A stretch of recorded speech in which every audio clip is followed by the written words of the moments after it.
What's going on, everybody? I am Perry White. I'm the host of the Jaguar Journal. I want to make sure that you guys tune in live each and every Saturday morning from 7 a.m. to 9 a.m. on 107.3 FM. We also have our affiliates in Alexandria, Louisiana, as well as down in New Orleans. And if you're not able to catch us on radio live, you can subscribe to our YouTube channel as well as follow us on Facebook. It's the Jaguar Journal.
Opinionated, outspoken, informative. The Jaguar Journal. Your source for the latest information on Southern University sports and SWAC athletics. A Baton Rouge sports talk tradition.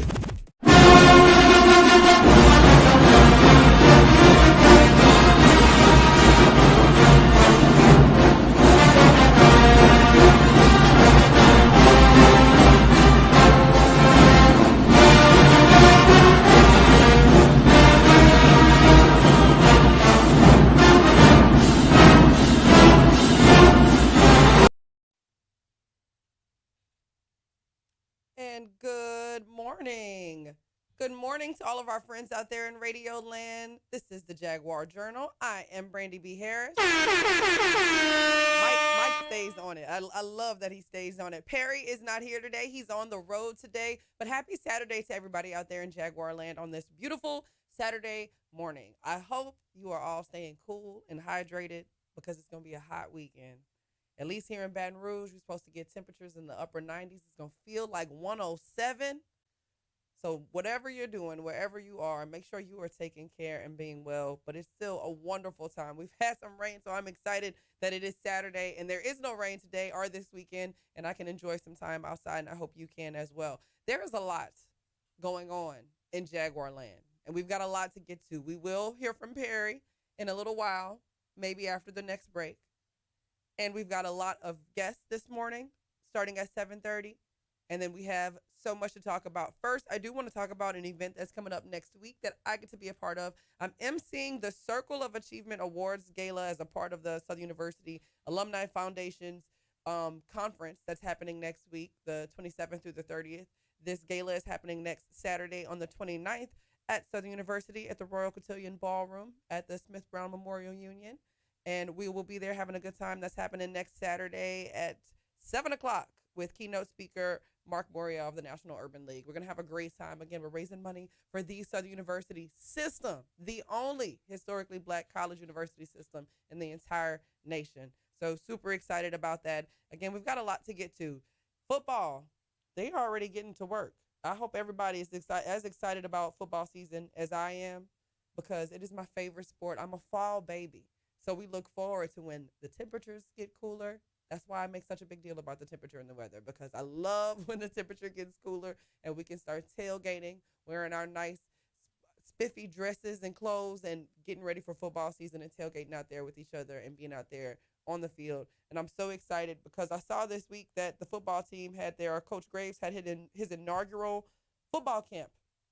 Yeah, the Terrence Graves inaugural football camp where they had lots of young people coming in, having a good time and spending time with the coaches and staff and auditioning. And on Monday, the Baton Rouge alumni, Delta alumni. Let me make sure I'm getting the right Deltas, because y'all get on me, because there's two different alumni organizations for the Deltas. Here we go. It's the Baton Rouge Sigma alumni chapter of Delta Sigma Theta. They're having their 2024 Ladies on the Bluff football camp. I'm going to try to be there. That's happening Monday on the Bluff at, I believe, 5:30. Meet me there. Don't beat me there. Beat me there. Don't meet me there. I always get that twisted. Yes, they're having a football camp for the ladies. It's Ladies on the Bluff. Now, let me tell you, I've participated in one of these before, and it is so much fun. Not only do you get a chance to interact with the coaches, you get to do field drills. You get to actually be a football player and interact with some of the team and the coaches and really be out there practicing, getting drills in, getting your strength and conditioning up, and it is so much fun. So the ladies of Delta Sigma Theta are doing that on Monday, and this is such a fantastic thing. So if you want some more information, maybe if you want to register, you can go on over to their website, to foundation.sus.edu/theGravesEdition /. So I'm super excited about that. There are a lot of other things going on in the Southern University world as well. The athletic department has announced that they are doing their second annual athletics gala with superstar Music Soul Child as the musical accompaniment and our musical entertainment. Is going to be so much fun, and I will be emceeing that event once again. It's going to be so much fun. That's how I met Mr. Perry White. That's how I ended up on the Jaguar Journal. So you absolutely need to start getting your stuff for that. That's happening in August. That's August 23rd, Friday, August 23rd at the Raising Cane's River Center. I cannot wait for it. So it's hot outside. Can we talk about it? This is all I do all day. Drink ice water, because I'm literally melting when you step outside. So the idea that we're going to be playing football on Monday afternoon, I cannot wait to see how many ladies show up for that when it feels like 107 degrees. It is actual real work out there. You don't get to put on pads, and I don't think you don't get to put on helmets, but you are out there doing the field drills and learning with the coaches and doing the plays. I want to see how many of y'all got hands. How many of y'all could be linemen? It is a lot of fun. I learned that I could be, I wouldn't be a wide receiver. I wouldn't say that I'm a wide receiver, Mike. I'm not going to say I don't have the hands, but, and he nodding his head like he knows. I can catch, okay? I was out there ready. I got video evidence to prove this. So now I'm going to have to go back out there on Monday. Y'all going to have to meet me out there on Monday so that I can prove that I'm a football player. Bare minimum, I know what I'm talking about. So we've got a lot going on today. There's a lot of coaches we're going to talk to today. We're going to talk to Coach Conyers with the tennis team to get an update on what they've got going on. And big news coming out of the SWAC today, or this week. The SWAC commissioner extending his contract for quite a bit of time. We'll have all the details on that, and we'll flesh that all out and talk about why they wanted to extend his contract for so long and some of the successes and actually some pretty big things that he's done. And then up at 7:30, we'll talk to Coach Tremaine White of the Southern University track and field team, get an update on what they're doing. So I'm having such a good time in here by myself. We're going to have to ask Perry what he's doing, why he left me in here by myself, unsupervised, just me and Mike. But we're going to have a good time. We're going to make the most of it. Let's see what we're talking about on YouTube. I'm going to tap in with y'all on YouTube as we head to this next commercial break. We're going to get Perry on the line, and we'll be back. This is the Jaguar Journal. Danny Johnson, first and foremost, outstanding young man, great character, great young man. Can't say enough about him. Great father. You always see him, hanging around with his son and spending time with his son and his family. As a player, I can't say enough about him. He has all the athletic ability that you would want in a kid with playing corner, the footwork, speed, all the intangibles. I have a good work ethic. It's been a lot of times, in the off season, I gotta just push myself to go work out. Even if nobody else was out there, just to get an extra push when we get back into the season. Because I always wanted to have that edge over everybody else. So it's just that mindset that I have. I want to be one of the best. So I gotta push myself. If anybody else does. And it's like a lot of stuff that I want to do with my son that I can't do because I'm playing ball. So my biggest return to him is just, having him come to games on Saturday. He can see his father play in front of, thousands of people. It makes him happy. So whenever he's happy, I'm happy. But just when I get the chance to just go home and, hear everything, he's been doing in school and, what he likes and doesn't like, it just brings me back to that fatherhood of just being around him, and that's what I like to do. I put academics over football because, I can't play football forever. At some point, I'm going to have to rely on that degree. So, that's my biggest thing, and that's one reason why I came to Southern, to get that degree. So I set myself up to where I'll be able to graduate right after the season. So if football doesn't work out for me, I can always come back and go to grad school. So, education is a big thing for me. Danny Johnson put Southern University on a national stage. Obviously, everybody knows about Jag Nation and Southern University, but you'll see Danny Johnson playing on Sunday one day, and he'll be able to be an ambassador, for the university.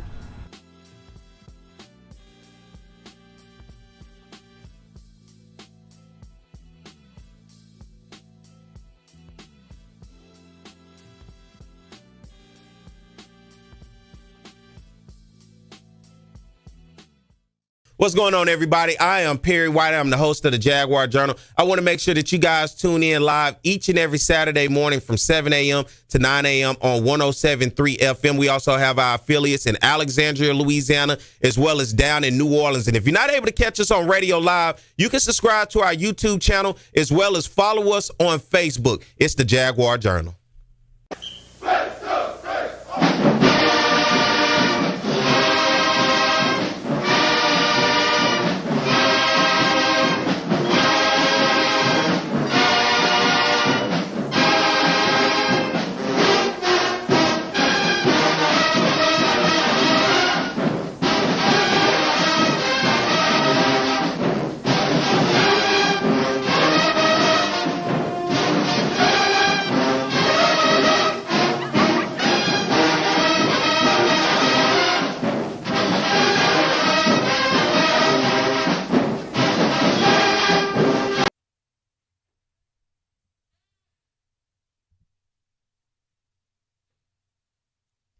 And we're back. This is the Jaguar Journal. Happy Saturday, everybody. I'm Brandi B. Harris.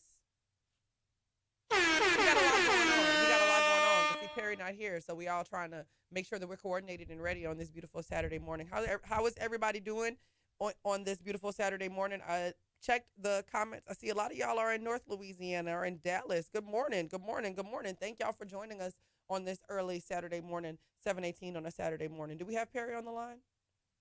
We do not have Perry on the line. He'll be calling in a second because he says that he's ready. So he should be calling in just a minute. But still, a lot has been going on out here in the sports world, including SWAC Media Days are going to be coming up soon. And as I said earlier, we're going to talk, when we do get Perry on the line, we're going to talk more about the SWAC commissioner getting his contract extended. He's actually done some pretty prestigious stuff. So there's probably some good reason on why they wanted to keep him and continue to grow the SWAC league and see where else it can go. So we're going to talk about that. When we do get Perry on the line, I'm just going to keep shouting him out because he's saying that he's ready. Y'all know how people do. They like to be fashionably late.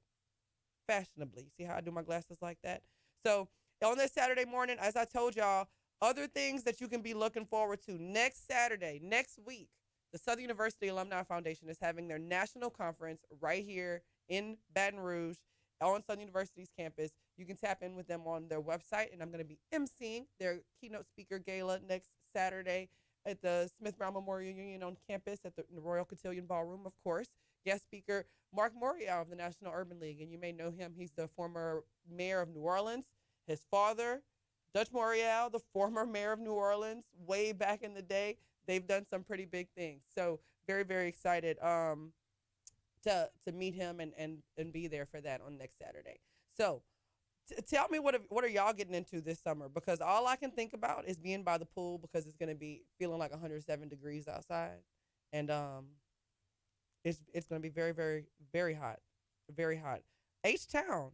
I see a lot of y'all are tapped in. That's amazing. Brandi is home alone. Yes, yes. They left me home alone with no supervision, which is not always a problem. It's not a problem. Is it? Mike, is it a problem? No, it's not a problem that I was left home alone. But like I said, in the news this week, Southern University was in the news this week because head football coach Terrence Graves hosted his inaugural football camp. And what does he say about it? He says, quote, "It gives us an opportunity to evaluate talent primarily in the state and the region, because we have players here that are from all over the country, really. So it gives us a chance to see those guys, how they move and what they can do, and, help us going forward recruiting wise. So they are doing a lot of recruiting there at that camp. And I know that there were a lot of even younger high school players there. So I'm sure that just gave them a good opportunity to get some information. He also says it's a lot of talent, a lot of athletic ability, a lot of speed. Big guys move well, because we're committed to recruiting high school guys. So that's part of what we're going to do. We're going to recruit high school. We're going to recruit the junior college, and we'll use the transfer portal when needed. But this is the base. This is the foundation. And Louisiana has some of the best high school football in the country. So to be blessed, to be in this area, why not take advantage of it? And remember, Southern's first game against McNeese is August 31st. The countdown is on. Perry is on the line. I see the line blinking right here. Let's get him up this morning.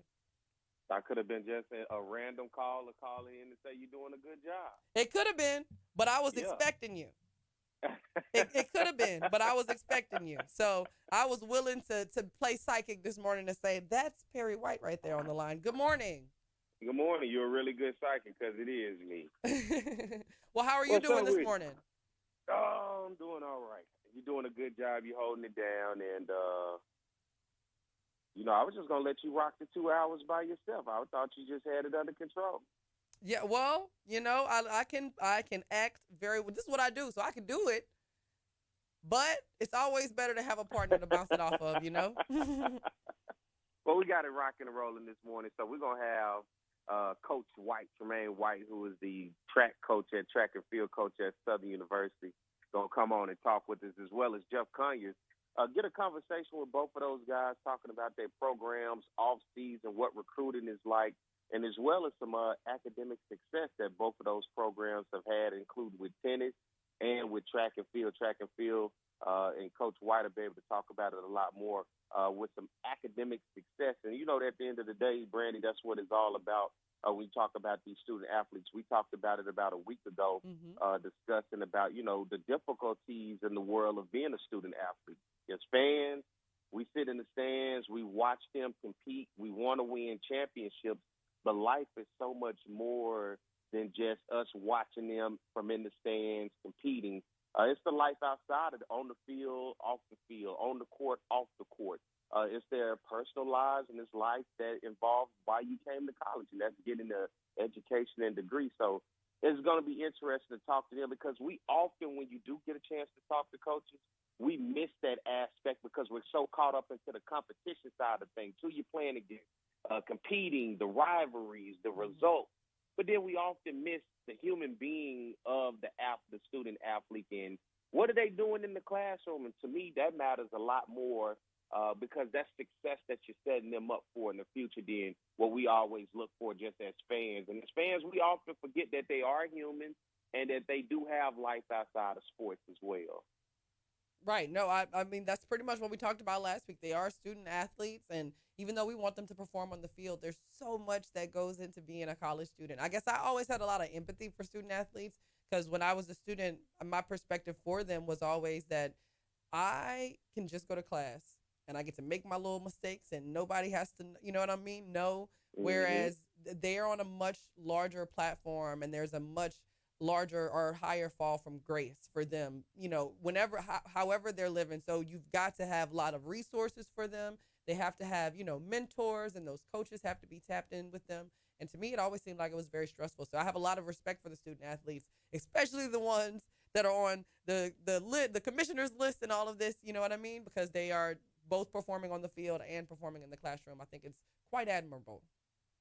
And what's interesting, when you get to the bigger schools, the larger schools, you really see how much people really forget that these are students. Oh, yeah. They're young people. Yes, and that's what I say when we're watching, sports news. You're watching ESPN, you're watching Fox Sports, and I get it. You're very passionate about your team, your school, the university. You got to remember, they are young people.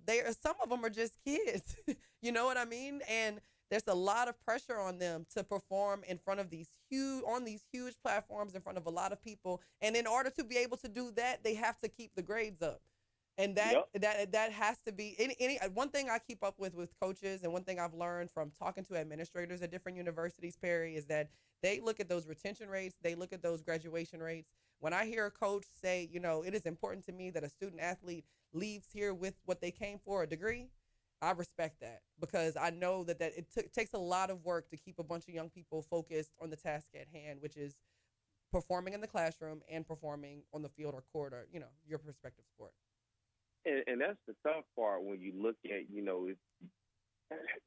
that's the part where I always have to have conversations with people, because that was that same conversation I had to have with a lot of people. And, I always bring back and come around to that Coach Odom's conversation, because everybody was harping about, well, we always lost to Alcorn. We only won one championship in 2013. But the APR issues that we had to deal with at Southern, the limitation, the idea of what he had to do with going out, finding student athletes that wasn't necessarily the stud athlete that everybody wanted, but also that athlete that was great in the classroom that can boost the team GPA, and then as well go out and develop them to play and be football players. That was often, I think, for a lot of Southern fans, the part that they missed when it came to Coach Odom and that football program. And I'm using him as an example because that was a big part of helping APR and Southern athletics rise and ultimately get out of that situation to be where we are today in good standing. But because of that, people often forget that when you are a coach in this situation, as we consider a low-resource institution, when you're in those type of situations, you can't always just go out and get the best player, because the best player may not result in the best GPA. That player may be able to give you what you want on the field, but it's off the field that has to also equal with that. And that's one of the things I just really felt that people missed when it came to Coach Odom and what he was able to do with having success at Southern, that he couldn't go out and get the transfer players that we see in the world of college sports and football today. He couldn't go out and just get the best guy just because you thought that guy could perform on the field. It was what he had to do with the walk-on programs, as well as finding that kid that was academically sound, that was going to focus on their grades, as well as be coachable and develop to be good football players that we ultimately saw compete for championships. That's the difficulties of a coach, but also that's the impatient nature that you have of the college football fan and college sports fan of today's world, that often does not want to sit back and watch or be a part of that. They want what they want now. It's the microwave society. Everybody wants success now. They don't care how you get it. They'll worry about it later down the line, but they don't care how you get it. They want it now. And that's what's changing college athletics, Brandi. Oh, yeah. No, I mean, it's what I call teetering a very fine line of, as a coaching staff, I'm sure, or as administrators, it is important that the institution meets those statistical benchmarks that are set as far as the numbers go, the GPAs. But at the same time, fans, the people that are pouring money into your institution, are demanding something else. So it's a very fine line to teeter. It's very hard work to do. I know coaches like our track coach and the tennis coach, Coach Conyers, that they are. I would love to get some insight onto how they do it. You know what I mean? And keeping those high GPAs and still recruiting students, the quality student athletes for their teams. It seems like it's kind of tough, but we got it in us. We've seen it before. So, and I always look at it, if other people can do it, then why not us? You know what I mean? Yeah, why not us? And that's what we're going to have these conversations. So we're going to get ready to take a break. Brandi, you'll take us to the break, but when we come back on the other side, we'll have Coach White. We'll talk some Southern University track and field, some success off the field, and the track that they've been having is part of the conversation that we're talking about now. The student success, and it goes beyond just what we see in terms of competition. It goes far into the classroom, because these are our future alums. These are our future business, future doctors, lawyers, whatever they want to be. And this is where it starts. And so, we'll be able to talk to Coach White. So, Brandi, get us out of here. Okay. This is the Jaguar Journal. We'll take a quick break, and we'll be right back.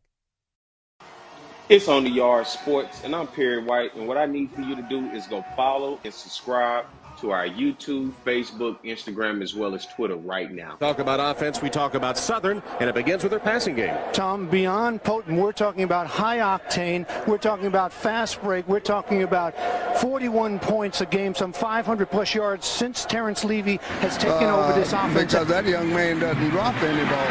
With the legacy that you started here, you got to feel happy to see it continue on with Doug Williams. Ball now back at the 22-yard line. Levy, no pressure at all. Touchdown, Ingram. The Bayou Classic. Levy on a first and goal play. Throws a touchdown. Grambling comes with a blitz. Levy steps in the pocket, and his pass is caught. One-handed grab. Sort of in the middle of the road of the SWAC, but immediately they jump on the Jackson State defense. And here's Levy rolling out. And the pass is caught. Ball is at the 31-yard line. Again throwing the football downfield. Oh, and his receiver Hayes makes the catch. See you later. Touchdown, Southern. If you're going to get, I got some free tickets. Look out for it, brother. Going downfield. Oh, and what a play by Southern. Score. He's played a lot tougher ever since. And this is a free play for Southern. 2nd and 15. It's a free play. Levy completes his pass. It's a free play. Oh, and he's still up. It's a free play.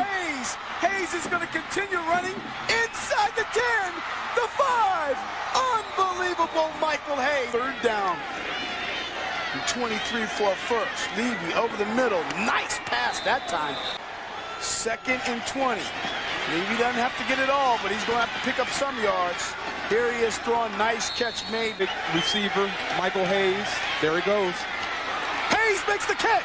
Hayes still on his feet. Hayes looking for blocking. Hayes trying to find a hole. Hayes is still on his feet. He alley-oops. He's inside the 15 and drawn out a foul.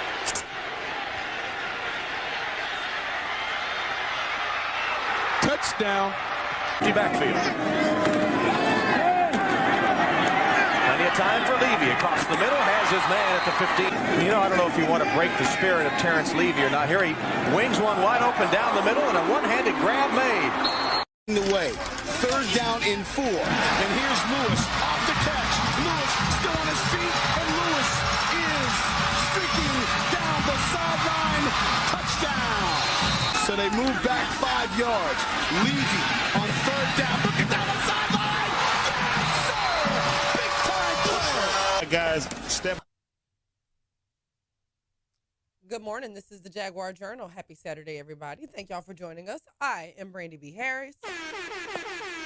Thank you so much for that, Mike. Perry White on the line. Got it rocking and rolling this morning. And, you know, as we continue the show, we want to welcome a very special guest to the show. He's the track and field coach at Southern University, Coach White. Good morning, Coach. Good morning. I enjoy y'all having me on. How y'all doing this morning? Doing well. How are you doing? Doing well also. Now, Brandi, this is my cousin from over there in the Bayou. Now, that's what I was going to say. I was going to say, when you say both of y'all names together, you got to say Coach White, no relation.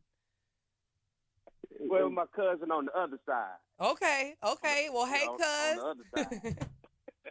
How y'all doing? You know, Mr. Perry, you know, that's my cousin, you know, from the other side. From the other side. You know, Coach, it is off season, and for a lot of people, when you talk about track and field, they look at the basketball, right, and look at recruiting and off season and going after student athletes. They look at football, look at recruiting, going to recruit students in the off season. What is track and field like in the off season when you're going out, you're recruiting? Because you typically have in football, you're looking at offense, defense, special teams, looking at certain positions. Basketball, you're looking at certain. But when you go out talking about recruiting for track and field in the off season, what is that like, and what does that look like when you're going out for those student athletes? It never stops. What I can tell you, it never stops. Right now, you have some elite kids. It's like they're still going right now because, we got Olympic trials and everything is going. And, you got those summer meets with those high school kids. This is a never-ending thing. I mean, as soon after we're over, it's like we're into cross country, so it's it's like a year-round thing for me. It never stops. So, you're just trying to fill the needs that you need for your team and in the direction you want to go. And this thing just never stops for track and field. It's just a year-round thing. From indoor to outdoor to cross country, just keep on going. It don't stop. For your program, when you're going out looking for student athletes that fit the profile for Southern University, what are you looking for in a student athlete? I mean, first of all, we're looking at a kid that can help us athletically. We're always looking at the kid that that can help us athletically. The second thing we're looking for is the kid that can matriculate through school as far as being a student first and an athlete. Because whatever kids that we recruit, with the mindset of we got only just 1% going professional in sports. But the main thing is they're going professional of having a degree. So I always preach about them getting across that stage, graduating, and winning championships in between. That's the mindset. That's the motto. Coach White, let me ask you this: maybe not a specific off the top of your head, but like, what's your percentage of converting student athletes into graduates? I think I'm close to 100%. I mean, there's not many that we lose. It's just every once in a while you might have one that might slip through the cracks, but we do a pretty good job of graduating our athletes. And let me ask you this: because like I said earlier before we got you on the line, I was telling Perry I've always had a lot of respect for the student athletes because it's a lot of pressure on a young person, right? To perform both on the field or on the track or definitely in the classroom, and just being a young person. It's your first time living away from home, growing up. That whole thing, to me, it's a very tough line to teeter of being both the student and the athlete. So as the coach, as like one of their mentors, kind of like a surrogate parent away from home, how do you help them through that process, through that journey of those 4 years? Well, basically, throughout the recruiting rounds and when they get to campus and everything, we let them know it's all about time management. It's what you do in your 24 hours. So we got to teach the student athlete how to work with their time. So I always break down the 24 hours. 5 hours a day. They go into classes. That's on the high end. 2 hours a day. They gotta study. So that's 4. So that's 19 hours from with the classes. And then you subtract the 3. That's 16 hours. They come to practice for 3. That's 13 hours. They're gonna rest for 7. That's 6 hours. They're gonna do some other things on campus. That's about 4 hours, and then they got 3 hours to do whatever they want to do in life, as long as they live it like that. So we just pretty much, do the time management thing for them. And for most times, weekend when the off season for track and field, they have an off season, so we don't do as much practice during the weekend, so they have that time right there for themselves. But they gotta really manage their time. So that's what it's all about, just managing your time throughout the day. Coach, the Southwestern Athletic Conference, as we know as the SWAC, announced its 2023 and 2024 SWAC Commissioners Honor Roll, and Southern athletes excelled when you talk about in the classroom. 133 Jaguars earning a spot on this prestigious list. And it's for people out there that don't know about the SWAC Commissioners Honor Roll, it's comprised of student athletes with a cumulative GPA of 3.0 or higher during the fall 2023 and spring 2024 semester. Cross-country track and field saw the most student athletes recognized with 25 students, Coach. That has to mean a lot for you to realize so many of your student athletes made that prestigious list. And what are you doing to challenge them on and off the track and field and into the classroom? What I can tell you is a collective group deal. Our academics do well with that. They still on the kids throughout the course of the year. Our coaches, they still on the kids throughout the course of the year. I mean, the teammates challenge them of being the best student that they could be. So it's really a group deal, and we just try to stay on top of our student athletes, our coaches. And I'm going to go back to the academics. We all check on our kids. We do classroom checks and make sure they're doing everything they're supposed to do, because at the end of the day, we just want them to graduate. That's the most important thing, to graduate. Well, Coach White. Go ahead, Brandi. No. Yeah, Coach, let me ask you this. When you see those type of, that type of, I guess you could say those results from you making sure that the student athletes are disciplined. I guess you could focus on the scheduling and focus on spending their 24 hours wisely. What advice would you have for recruits and for parents of recruits and parents of student athletes out there of helping them through this journey? Again, it's a very stressful, teetering a tightrope type of situation of making sure that they can handle all of the responsibilities and rigors that come with being a student athlete. I mean, I guess everything you just said, it makes a whole lot of sense. It comes to, just managing that time, and they got to have something to do, because you got to have something to do with your day. If you got something to do with your day and you stand on that schedule, I think you could be pretty fine. And just communicating with your professors, especially when the kids get on the road as far as the travel piece, they gotta be on top of that. So when I tell my student athletes, make sure they go speak to the professors, let them know our schedule before we have to get on the road. Because, as being a student athlete, also, when you come within the season, you're missing a lot of classes. So sometimes you gotta make that communication on the front end and get everything done on the front end and be that type of person. Just be a straight up front type person in order to get everything you need to get in so you can be successful, because people like to deal with people that do things on the front end. They don't like to deal with back end type people. So if they get all that stuff done on the front end and then knowing what they got to do, communicating and just doing those things and just being on top of their assignments and, just doing everything they need to do, and everything kind of just work out from there. Yeah, no, Coach, I like what you're saying, because it sounds like you're saying don't procrastinate. Do the tough stuff first. Yeah, don't waste your time. Do the tough stuff first, and then everything else kind of falls into place. I absolutely love that. Perry? Coach, I got to ask a question, because I saw a young man from Norfolk State, and I'm not sure how much have you followed this story. He actually qualified with the Olympic time, but he said something about the MEAC with their track and field events was not registered or certified for him to qualify for that Olympic time because of the time that he posted. Did you see anything? Do you know anything about that situation? Yes, I did see that. So, after I saw that story, just made me do a little research for myself, and I typed in USATF and everything, and from what I understand, when they're having those meets and, if you're having home meets, first of all, you got to have your track certified. And I'm not sure if I'm pretty sure their track is certified, because when they come out there with the striper to make sure all the lanes are right and all that good stuff. But secondly, for what I understand, just reading the story, your conference or whoever the host is, they got some guidelines they got to go to as far as making sure that meet is certified, IAAF, just to make sure everything's right.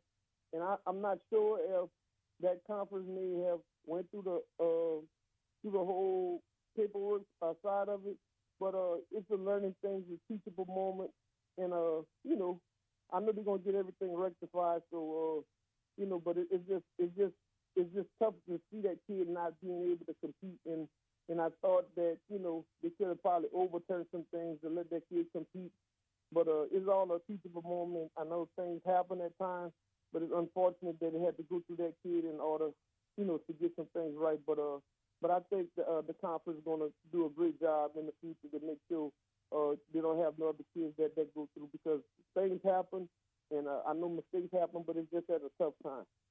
Yeah, and I ask that because, we recruit our student athletes to the conference, to these institutions that are members of the conference. Should this raise an eyebrow to the SWAC, the Southwestern Athletic Conference, to make sure that we have all our T's crossed and our I's dotted, so this does not happen to any of our student athletes, where it ultimately can be a sour look, for that school, for that institution, for the conference, when you have somebody with that type of talent but cannot put it on the world stage to showcase it? Yes, most definitely. I think it raises an eyebrow to every conference to just make sure they got all their I's and T's crossed, because you want all of your student athletes, especially representing your conference, to be able to compete on that level, and if they're running the best times, jumping the best distance or throwing the best distance at their conference meet. You want those times and those distances to be able to carry over. So, I really think it raises an eyebrow to every conference, and And I think this, things like this happen to make sure they got all their I's and T's crossed. I's dotted and T's crossed. All right. Well, speaking of that, Coach, go ahead. No, I was going to say, Coach, you're going to be watching the Olympic track and field trials today? Oh, most definitely. I'm watching it. I don't know if y'all saw it, but they have a high school kid.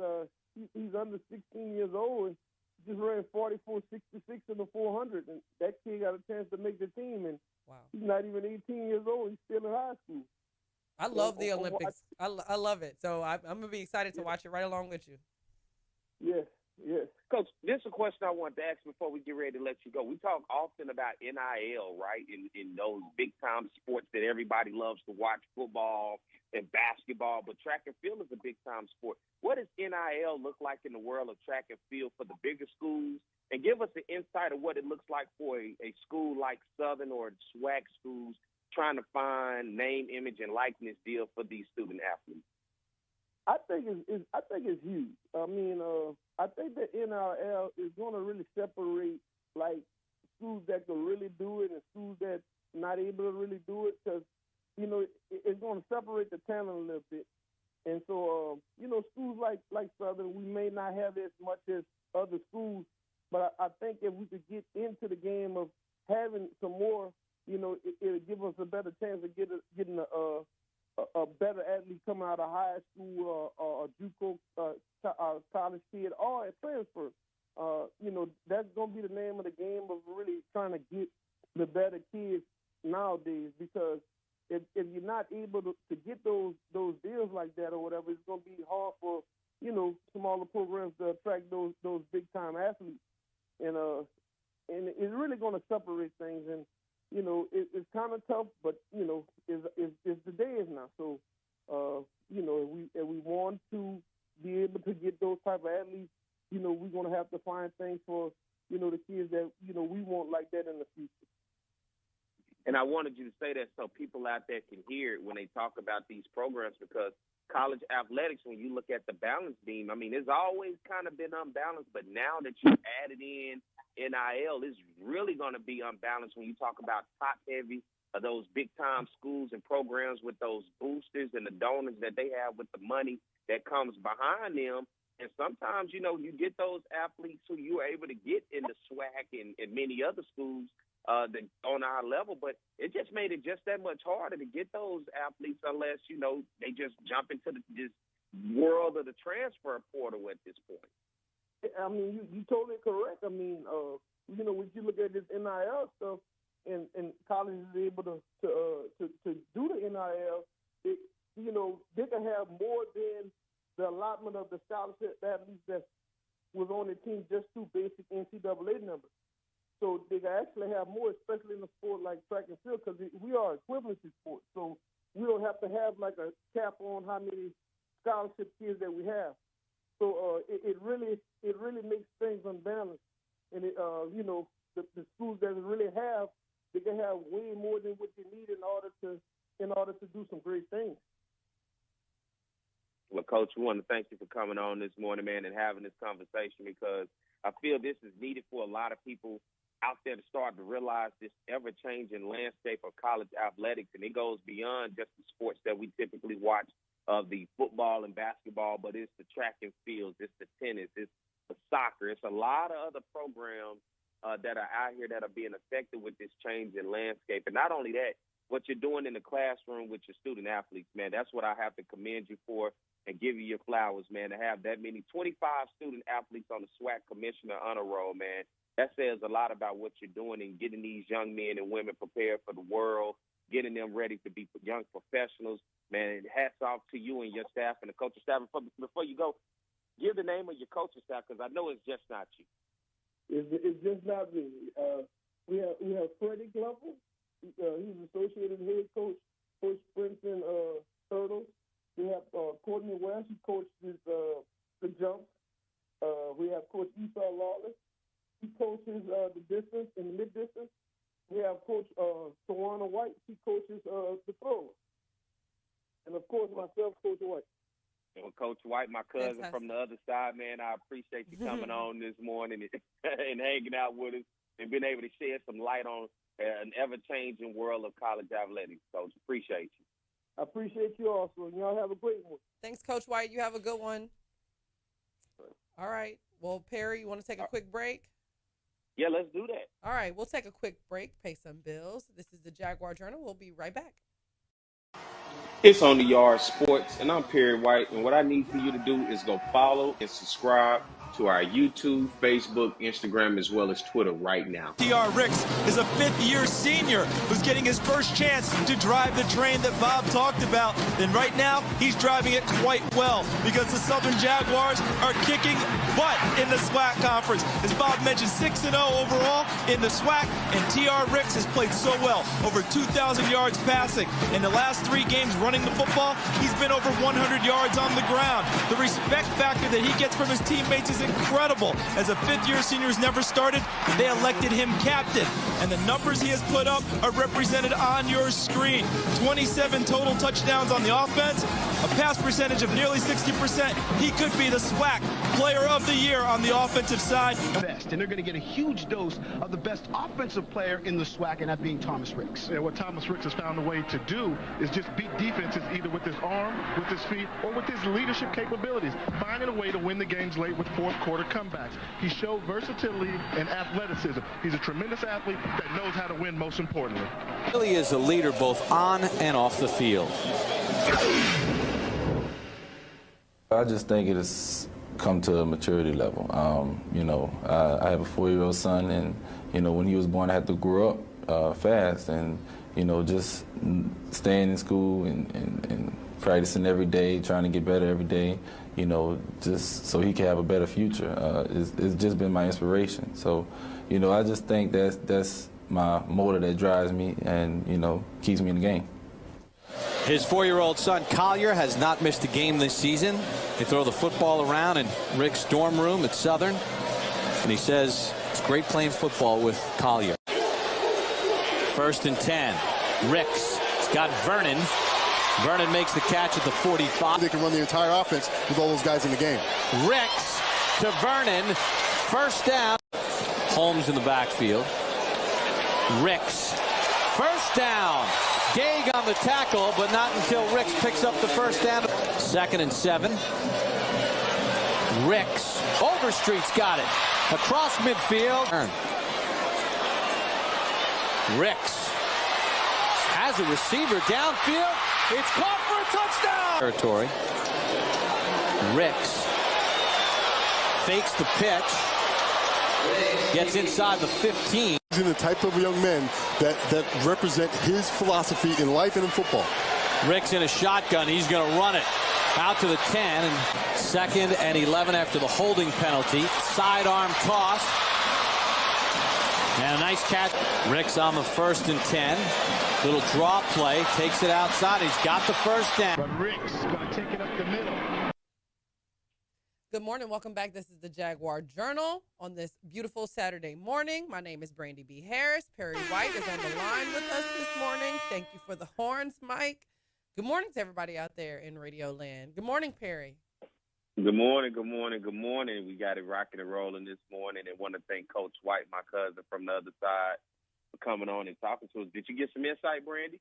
Yeah, definitely got some insight. Listen, I'm always gonna vouch for the student athletes. I believe in people donating to the athletic department whenever there's opportunities for fundraising and stuff, for more scholarships, for resources, because specifically, for all students, obviously, but when we're talking about athletics and you're talking about student athletes, I feel like there are a lot of pressures on them and a lot of expectations on them that I can't relate to. You know what I mean? And I know that they are here in order to play. And I say this in my house all the time when we're watching sports, when we're watching these grown people who are 50-something years old or however old on television being very critical of essentially kids. You know what I mean? And yeah. It's a lot of pressure on them. I'm not saying you can't critique or analyze their gameplay, right? But it is a lot on them. And in order for them to be able to play, they had to make the grades. And I think I have a lot of respect for them. So I like to have insight on how coaches help balance, like I said, teeter that line, how you help make sure that both things happen, that they're performing on the field, but that they're also making the grades.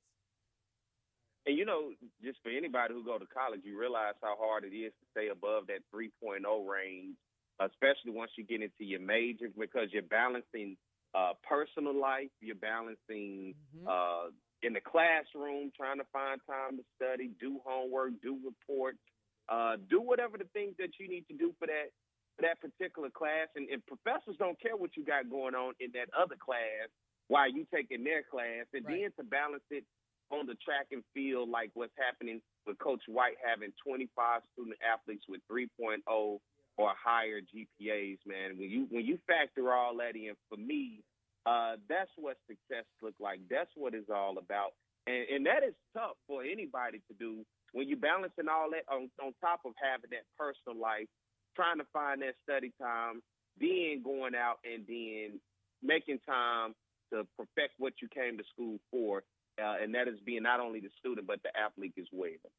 Right. And like I said, when I hear coaches say, that their priority, or like Coach White said, that, I can't think of that many that slipped through the cracks. We prioritize them coming here and leaving here with a degree. I really respect it, especially because a lot of these coaches have met their parents and made a lot of promises, you know what I'm saying? And as a parent, when you give your kid over to someone else, you're expecting that they hold them to the same expectations. Well, Perry, I think we need to take a quick break in just a second here. We still have more great conversations this lovely Saturday morning on the Jaguar Journal. First Saturday in summer of the show. First official summer episode in this summer solstice. We're going to take a quick break, and we'll be right back. I'm Brandi B. Harris. Perry White is on the line. More of the Jaguar Journal coming up. Southern was a little late to the game of football. They had started earlier in the CIAA up at Hampton and those schools up there.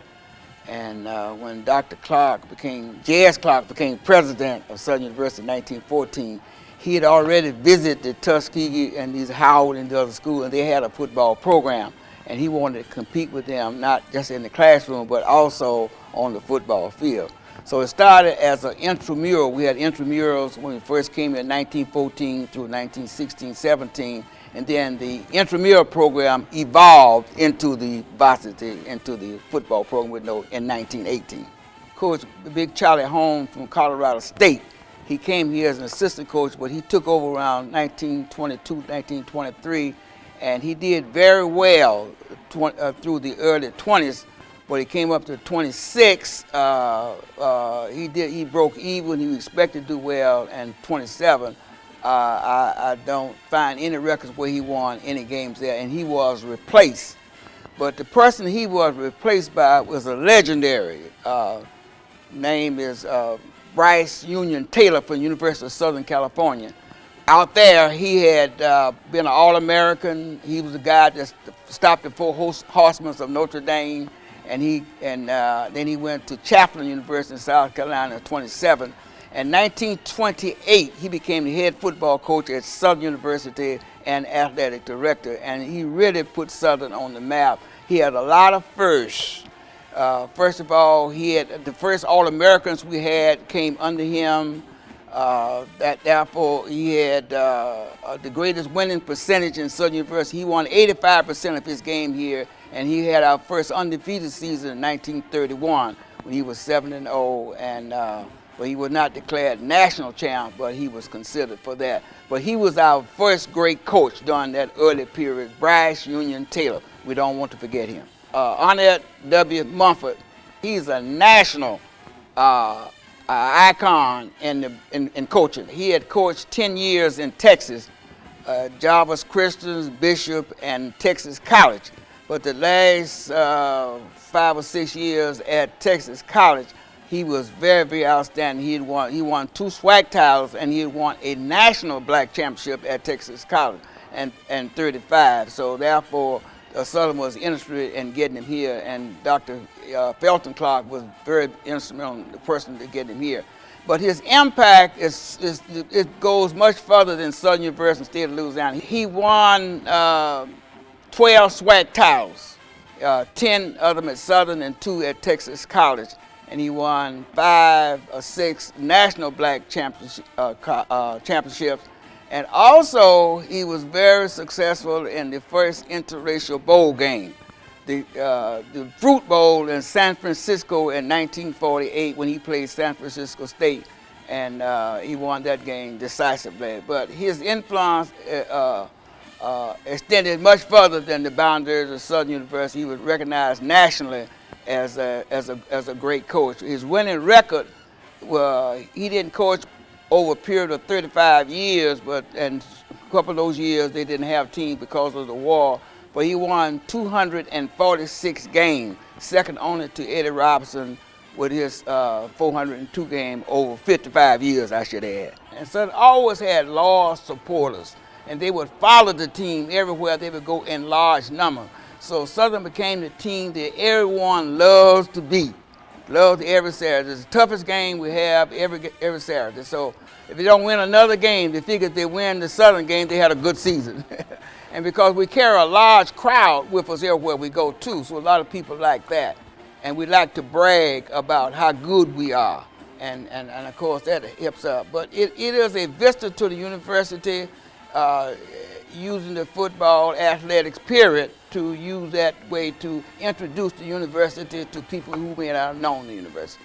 Went through a period of 20 years, 30 years, I believe it was, after Mom, till we got Coach Pete Richardson in 1982, 83, and then he returned us to the glory years. Rivalry with Grambling has always been there because it's an intrastate rivalry. And we played Grambling a few times before 1948, but after then, we didn't play them anymore until we became a member of SWAC in 1959.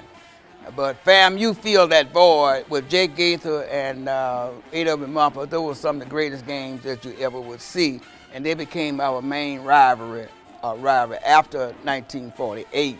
But the exposure that the biggest thing that we can say about the rivalry is that the Bayou Classic, coming to Bayou Classic in 1974, was the biggest thing for any of the HBCUs. First of all, we played in two.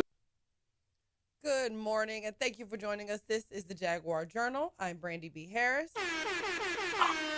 Perry White is on the line. Perry, good morning. Good morning. As we continue to keep the show rolling, I want to thank you holding it down in the studio. I'm out in the studio today holding it down. Over there is Mike always, man, with the great job that he does, making sure everybody across the world get a chance to watch us. And as we continue the show today with everybody watching us across the world, we got a very special guest. He's the tennis coach at Southern University. They call him Championship Conyers for a reason. So we want to welcome to the Jaguar Journal. He's no stranger. My guy, Coach Jeff Conyers. Good morning, Coach. Good morning, Mr. Perry. Good morning, Miss Brandi. Good morning, How y'all Coach. doing today, Mr. Mike? Doing good. Mike says good morning as well. I heard that from the athletic director, Roman Banks. That's what he called you when you're around. He said it's Championship Conyers. Coach, man, first of all, the conversation I wanted to start with is the same thing like we did with Coach White. It's the summertime. That means it's the off season for you. You're recruiting. What is recruiting in the off season for people out there that's listening when it comes to tennis? On top of, we just had year one of a male tennis team at Southern that we brought back, along with what you've already been doing with women's tennis. But what does that look like in the off season when you're going out looking for student athletes to come to Southern University and compete on the court? Definitely, it's never off season for us in athletics. Never an off season. Always trying to get better. Always striving to be a Jaguar. So, like you said, we did bring the men's tennis team back this year. Unfortunately, we didn't have a productive year, but we're looking for better things this year coming up. Especially this year coming, we were able to fill the rest of the team, build it up. Looking forward to competing for a championship this year, so we can retain. Like I said, we went out as champions. We're trying to get back as champions on the men's side. Definitely had a good season with the women last year. Got back in the groove with things, so looking for bigger and better things this upcoming season. But on the recruiting aspect, definitely it's always a grind. I was down in Mobile, I think 2 weeks ago recruiting. I said, man, those basketball guys got it, man. You sitting in that AC all day looking at recruiting and things, man. It was so hot in Mobile. I told my buddy at Navy, I said, man, it's hot out here. He said, man, I'm from up north. You from down south. I said, man, hot is hot. So it's always a thrill. It's always good to look at some up and coming student athlete prospects. But definitely it's a grind out there all year round. Well, Coach, we've been having this conversation about student athletes and maintaining their GPAs and being a student and the athlete. How do you look into that when you are out there recruiting? Definitely, that's going to be the number one thing that we're striving for this year. Trying on the men's side, definitely, because on the men's side, I don't know, most people don't know, but when you're talking about scholarships and sports, you have equivalency sports and you have head count sports. Women's basketball, men's basketball, women's tennis, I think men's ice hockey are all head count sports, which all receive basically full scholarships. Then you have the equivalency sports where you're cutting scholarships up. On the men's side, we have 4.5 scholarships, and that's all throughout NC2A, 4.5 scholarships. So you can put as many people on that 4.5 as you can or possibly can. But one of the things that we're doing this year on the men's side to try to increase the numbers is we're going out trying to find some excellent players, number one, and the number one goal is to find some very good academic people that can get some good academic money out there this year. So that's the twofold thing that we're recruiting for on the men's side this year, is trying to find two guys that can come in and get some good academic money and then get in on a good scholarship as well. So we can combine the expenses to lay that to give a little cushion off of what's going to have to come out of pocket.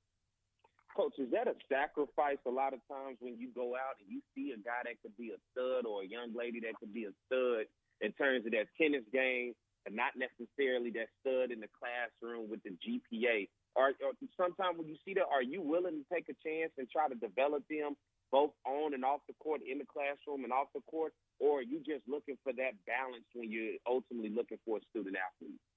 It depends on what side. You know, if you're on that women's side, you got to say, it's a twofold thing. Is she going to be able to sustain? The academic requirements that NC2A is requiring?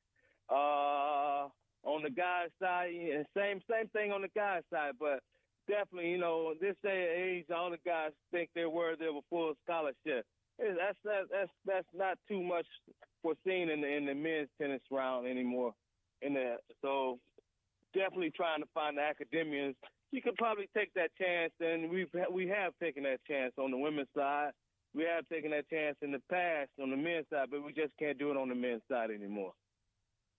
And when you look at building a men's program, right, year one last year, so it's a process of getting that. For people out there, what is that process to restart a program that has been dormant for so long? What is that like to get that back going? Not just for men's tennis, but for any program when you're talking about college athletics to compete. Well, it's time. You got to have time. You got to have patience. You got to have the energy.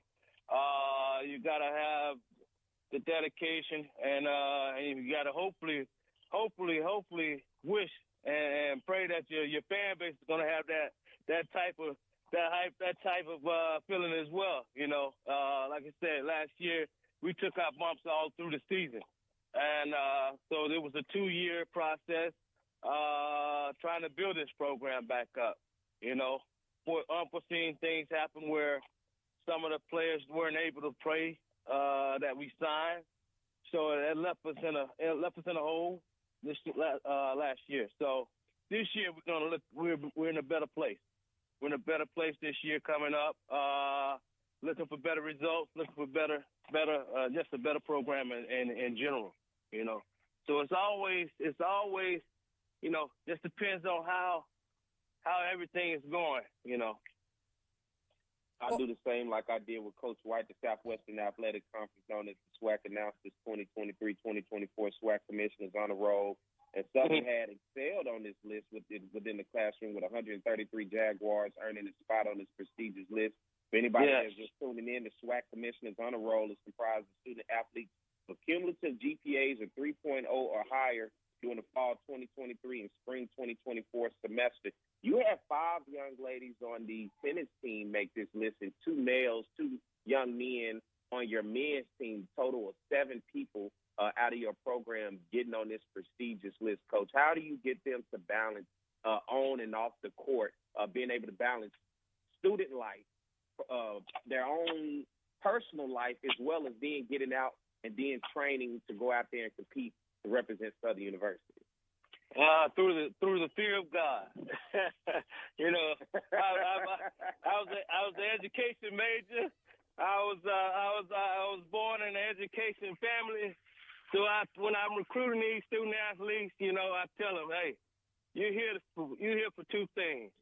One thing, you know, tennis brought you here, but education is gonna keep you here.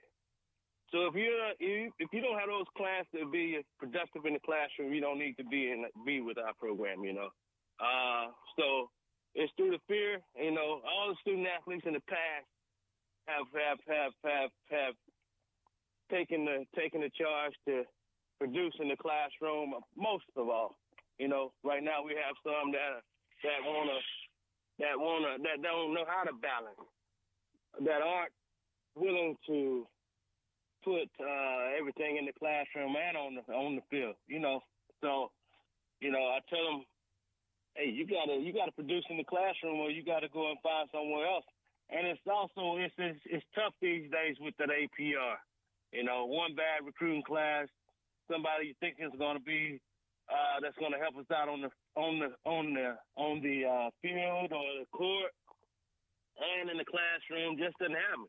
And now you're stuck trying to figure out, am I going to keep this person because of this APR? And then you say, no, I'm not going to keep him. And then, you know, kind of stuck in a hard place right now with APR these days, and with that student that just doesn't want to. You really can't call them a student because you're stuck with them, and you're trying to figure out a way to try to build on that. Coach, does the transfer portal make that tough, along with adding how tough? What does NIL play in the world of college tennis these days? We see it in the other sports, but what does NIL look like in college tennis along with the transfer portal? Well, NIL doesn't really affect us as much on the tennis side. You know, not too many companies. You have some that are out there. We have some young ladies that are on NIL deals. You know, but NIL really aren't affecting us as much. The transfer portal. In my instance, I'm still not a fan of the portal. I did get one young lady out of the portal last year, but you know, I'll look in that portal. But once you get that person out of the portal, you committed to them. So if it's somebody that's definitely not going to produce in the classroom in their arena, you know, you still got to keep them. You know, so it's a do or die situation when you're talking about that transfer portal. So I'm just not a fan of it right now. And Coach, what about the NIL deal? What does NIL look like for college tennis? Like I said, with our program, it's not a big factor. It's not a big factor right now.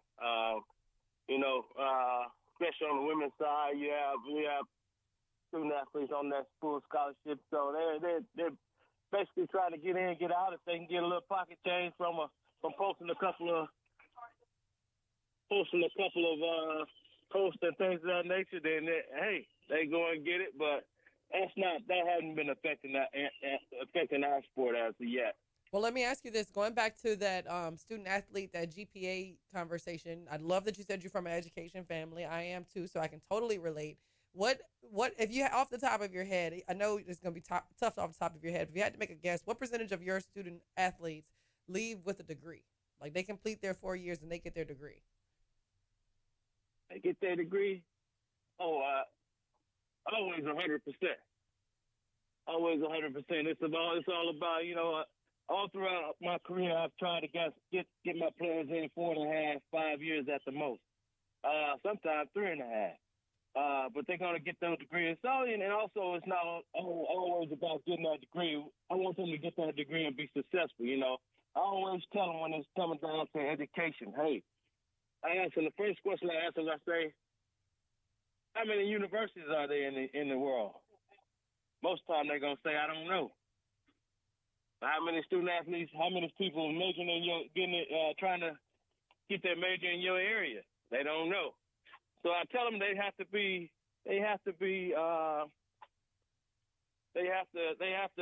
make those companies want them. And the number one factor in doing that is with a good GPA. If they don't have that good GPA, then hey, their resume is pushed to the side from jump. So I always push my student athletes to have a good GPA. I always wanted throughout my career to have the top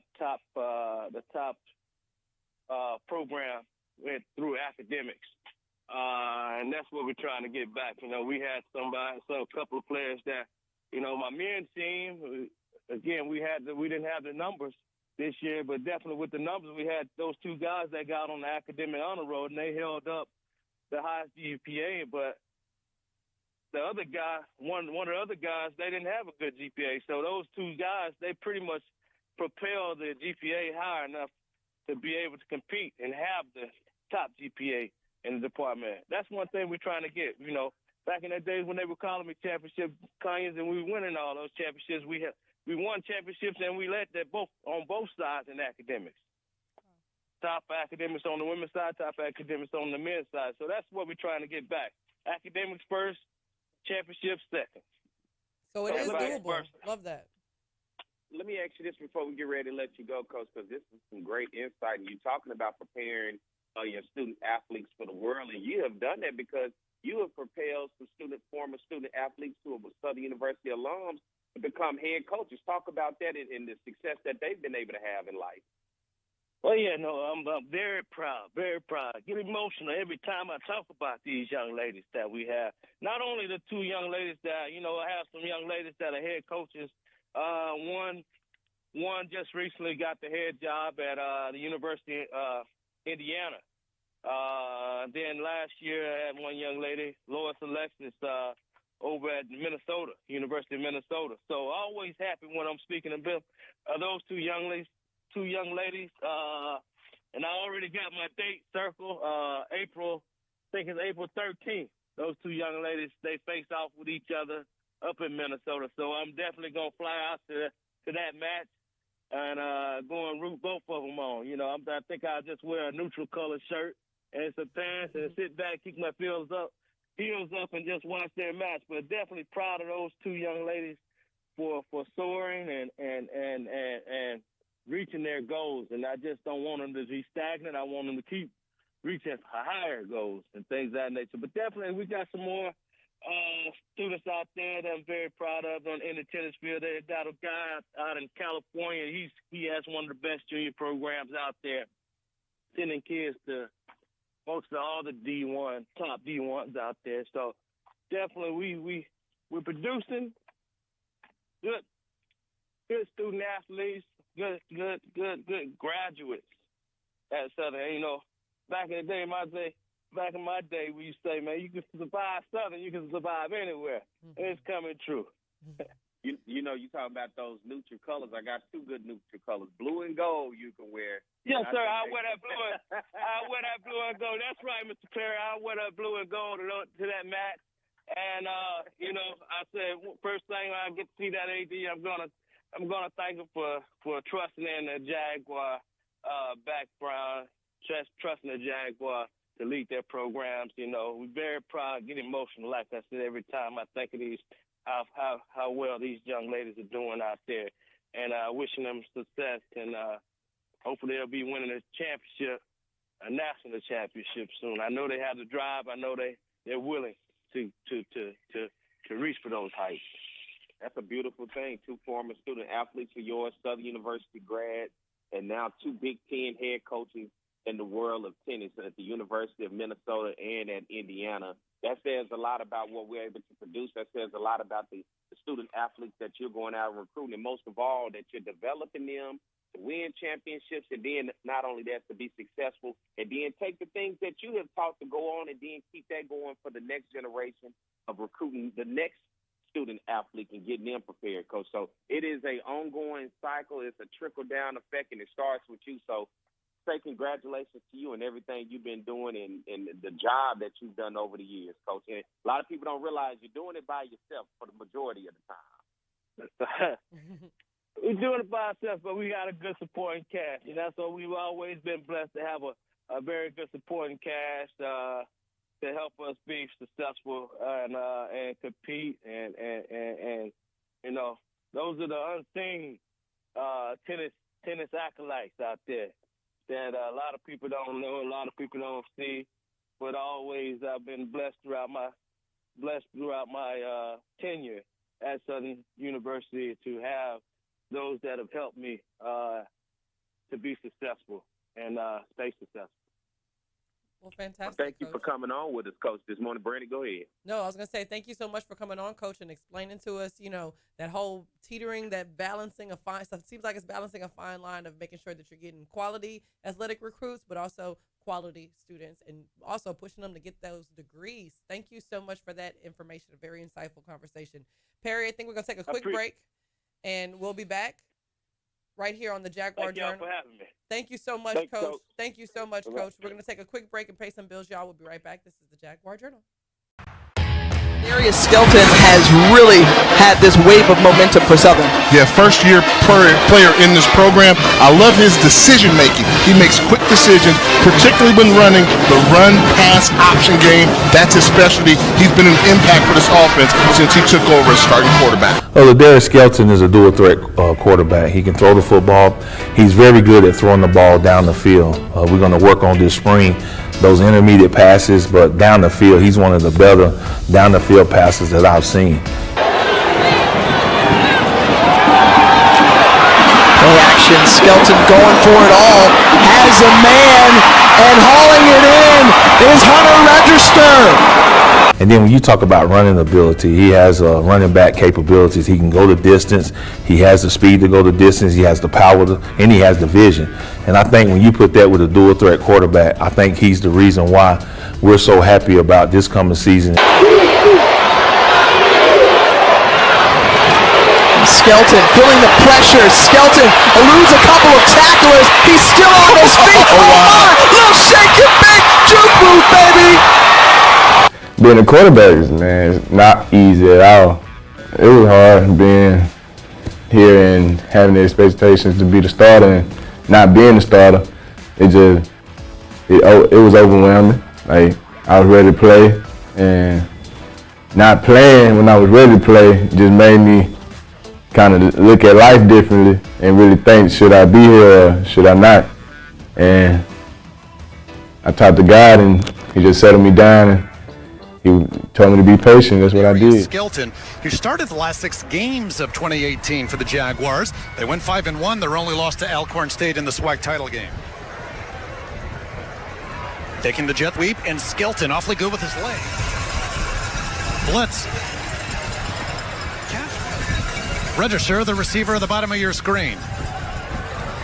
Nice grab. All who have had an impact here in the year lowing. Southern still. Skelton comes up for the 3rd time. Taking the jet sweep, he'll keep it. A good lead block as he cuts it to the outside.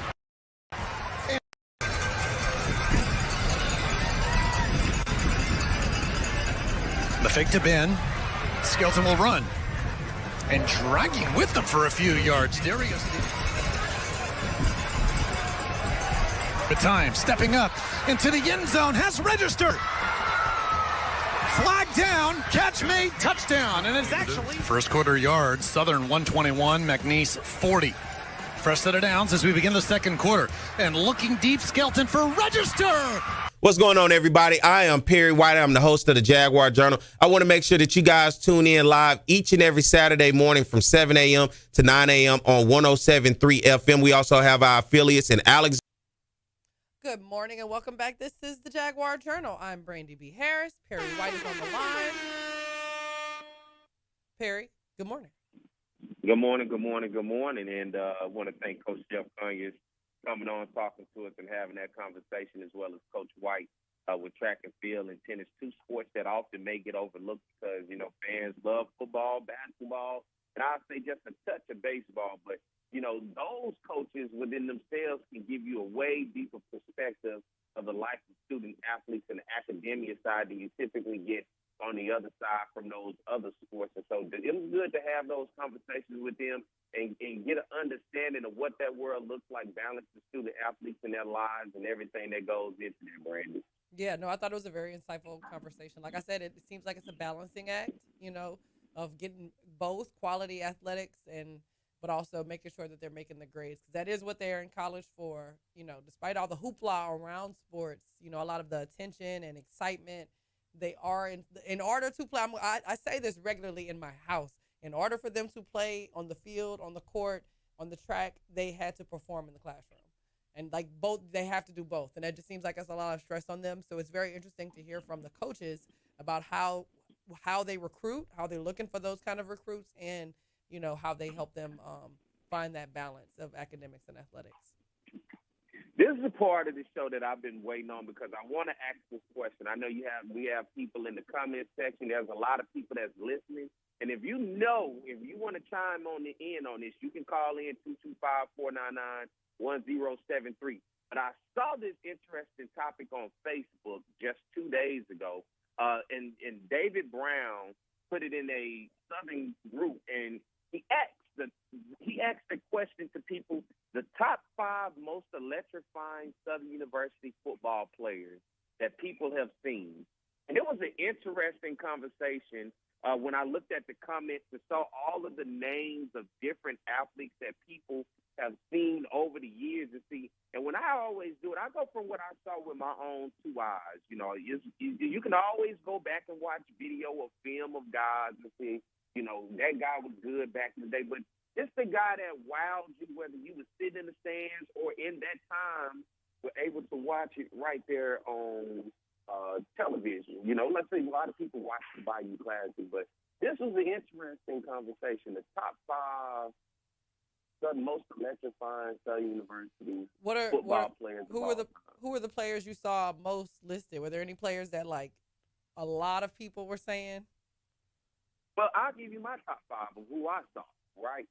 And I would have to say at the top of my list would have to be Willie Quinn.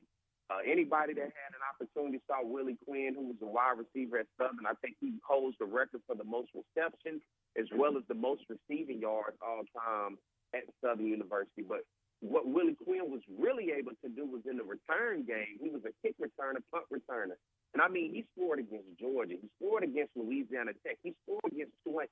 Teams that you thought Southern may not have had a chance against, Willie Quinn found a way to have a chance against them. I believe he tied the NCAA record for the most kick return touchdowns. He needed one more to break the record.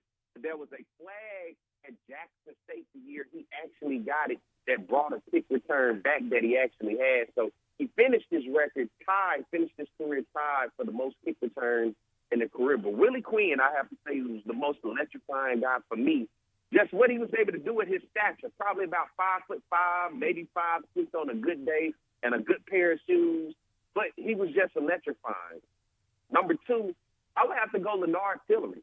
But we saw Tillery do, who ultimately became Southern University and the SWAC all-time leading rusher, was what I feel what you consider a once-in-a-lifetime type of thing. The way he took over games week in and week out, we're talking 200 rushing yards a game. What he was just a powerful back by himself was electrifying.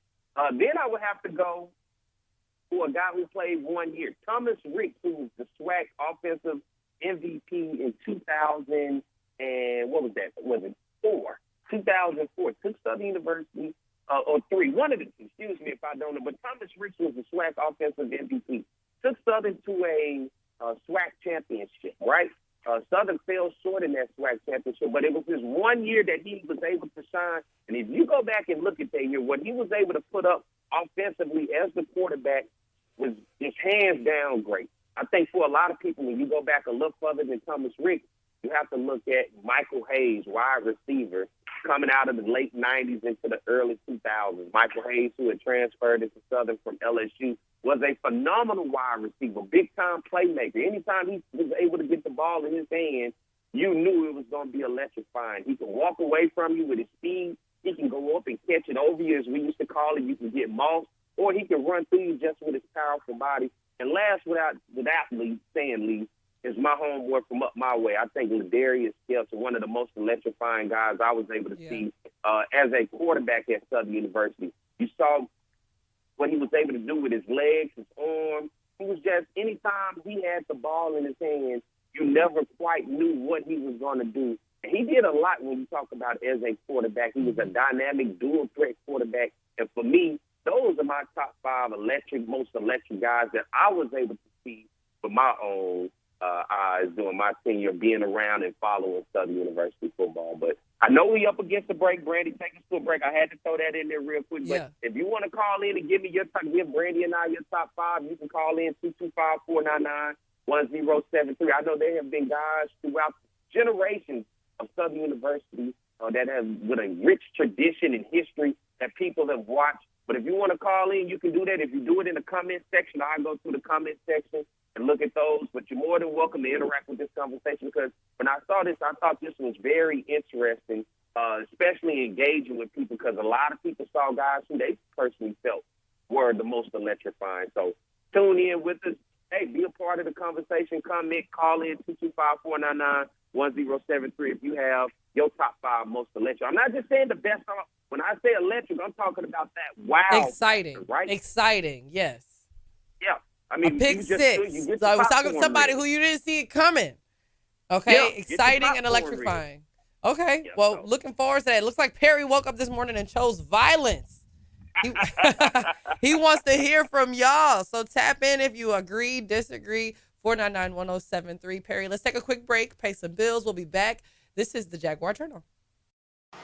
It's On the Yard Sports, and I'm Perry White, and what I need for you to do is go follow and subscribe to our YouTube, Facebook, Instagram, as well as Twitter right now. For the first time in the 79-year history of the Southwestern Athletic Conference Elite Championship game determines the overall champion today. Live from Legion Field in Birmingham, Alabama, it's the champions of the East, Jackson State, taking on Southern, the champs from the West. Hello, everybody. George Johnson along with Charles Mann. And I got to tell you, a great poet once said this is the way it's supposed to be. And it is. Number 11 Southern taking on number 15 Jackson State. Both programs have won 3 SWAC titles over the decade.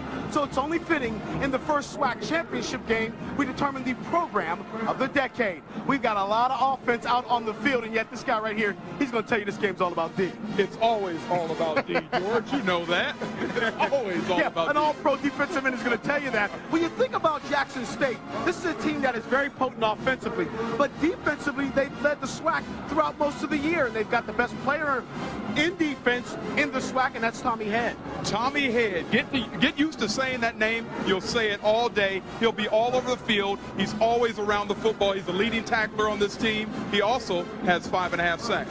At one point this year, Southern led the nation in scoring defense. Then they ran into Florida A&M. They got a lot of guys out there that can get it done, but at the top of the list is DeMarcus Miller. DeMarcus Miller, the linebacker coach, Terrence Graves, told me there's one word to describe this kid, and that is relentless. He's only 5'10", 285 pounds. He makes a lot of plays, though. Relentless, appropriate word for our third member of the broadcast team, and that's Joe Clare, who's standing by down on the sideline. Joe? Yes, indeed. I'm down here on the field capturing all the pageantry and revelry that is black college football. Birmingham, Alabama is a lovely city. This is the inaugural SWAC championship in their city, so they came out to have a good time. I will be covering the bands, the cheerleaders, shout-outs, all of that kind of stuff. Back to you guys up top. All right, thank you very much, Joe. You know, earlier this year, Southern beat Jackson State, their 4th straight win over the Tigers. But what's most impressive about Southern, they haven't lost a conference game in 25 outings. They put it on the line against Jackson State. We look at The starting lineups brought to you by Western Union Money Transfer, the fastest way to send money worldwide. You saw the backs. Here's your offensive line. Damon Nivens is a first-team All-SWAC member. Defensively, there's your starting lineups for Jackson State's defense. Chandler, Tommy Head, Edward Reese, pretty good middle linebacker. Rashard Anderson is a professional prospect, and they say he will be in the NFL next year. It is your starting lineup. Brought to you by Western Union. Mark Washington is your quarterback. Destry Wright, the all-time leading rusher in school history, is the tailback. Jeremiah Todd is an all-SWAC selection. Well, good morning. Welcome back. This is the Jaguar Journal. I'm Brandi B. Harris. Perry White is on the line. Perry, good morning. Good morning, good morning, good morning. We do have a call. I think somebody called in? Yeah, I think we actually have another call coming through, too. CJ's on the line first, so let's go to CJ first. CJ, good morning. Good morning, Mrs. Brady, and good morning, Perry. I'm glad to see you up and about this morning. But I wanted to just chime in on something you was talking about as far as the excitement in football. But I remember when Coach Richardson came here in 2003, he brought a guy that was already there that had beat him the year before when he was at Winston-Salem by the name of Randall, Eric Randall.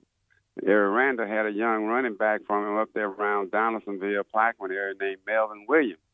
It was dynamic.